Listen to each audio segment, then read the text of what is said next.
Lottery அதிபர் Martin, விசிக ஆதவ் அர்ஜுனா தொடர்புடைய இடங்களில் அமலாக்கத்துறை சோதனை நடத்தி வருகிறது. சென்னை, கோவையில் உள்ள மார்டின் குழும அலுவலகங்களில் அமலாக்கத்துறை அதிகாரிகள் சோதனையில் ஈடுபட்டுள்ளனர். கோவை துடியலூரில் தொழிலதிபர் லாட்டரி மார்டின் வீடு மற்றும் அலுவலகத்தில் அமலாக்கத்துறை அதிகாரிகள் சோதனை மேற்கொண்டனர். இதில் பல முக்கிய ஆவணங்கள் கைப்பற்றப்பட்டிருப்பதாக தகவல்கள் தெரிவிக்கிறது. இந்த அமலாக்கத்துறை சோதனைக்கு பல காரணங்கள் கூறப்படுகிறது.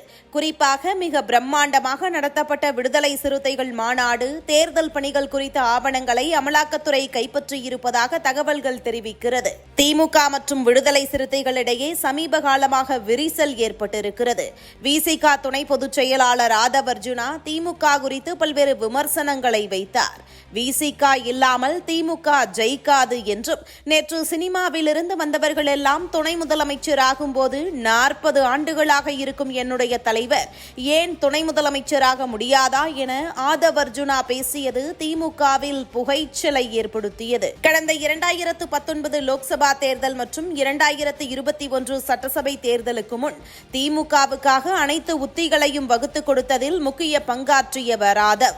2021 சட்டசபை தேர்தலுக்கு வியூக அமைப்பாளர் பிரசாந்த் கிஷோருக்கு அதிமுக அழைப்பு விடுத்து அட்வான்ஸ் கொடுத்த விஷயம் ஆதவுக்கு தெரிந்தது.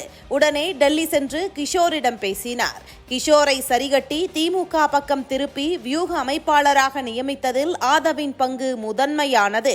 கிஷோரின் ஆலோசனையின்படி திருமாவளவன், முத்தரசன், பாலகிருஷ்ணன், ஜவாஹிருல்லா உள்ளிட்ட பலரையும் ஆதவ் தன்னுடைய வீட்டிற்கு வரவழைத்து பேசினார். ஆனால் திமுக ஆட்சிக்கு வந்த பின் அவருக்கும் திமுக தலைமைக்குமான உறவில் விரிசல் உண்டானது. ஏனென்றால் எப்போதும் போல் வாரிசு அரசியல்தான். இதனைத் தொடர்ந்து ஆதவ் ஏமாற்றத்துடன் வெளியேறினார் என்பதும் குறிப்பிடத்தக்கது. தற்போது ஆதவ் குறித்த தகவல்களை அந்த தரப்புதான் அமலாக்கத்துறையிடம் போட்டுக் கொடுத்ததாக தகவல்கள் வெளியாகி விசிகவில் பெரும் புகைச்சலை கிளப்பியுள்ளது.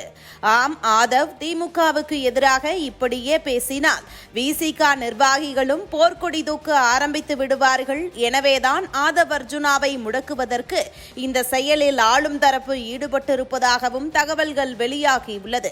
அது மட்டுமல்லாமல் 2019, 2021 ஆண்டு தேர்தல்களில் திமுகவுடன் நெருக்கத்தில் இருந்த ஆதவ் அர்ஜுனா தான் கூட்டணி கட்சிகளுக்கு ஸ்வீட் பாக்ஸ் கொடுத்திருக்கிறார். இது குறித்த ஆவணங்களும் பத்திரங்களும் ஆதவிடம் இருக்கிறது.